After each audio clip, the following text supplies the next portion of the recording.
الله نحريستي وميد كمرحون حلبان هراء أحمد هادن أو كجريدة مقعدة مقدشة waxaan kan ku sugan mas'uuliyiin kala duwan oo xukuumadda Soomaaliland ka socda kuwaas oo xildhibaano gudoomiyayaal wasiiro ay ka mid yihiin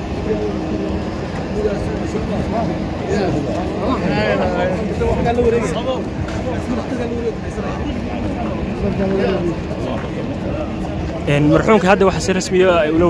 ula wareegaya mas'uuliyiinta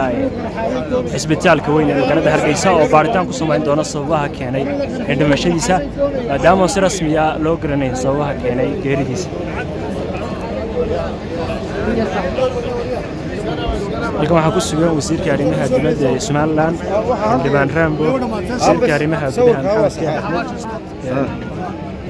Maxamed gudoomiyaha rugta ganacsiga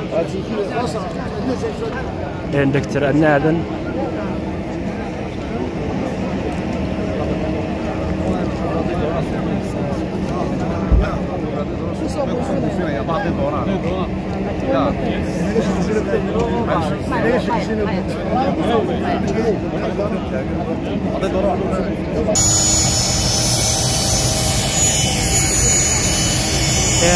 waxaa ku sugan tigada diyaaradaha ee Cigaal International Airport ee magaalada Hargeysa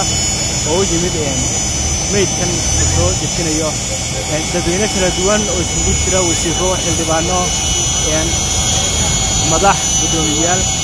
iyo madax kala duwan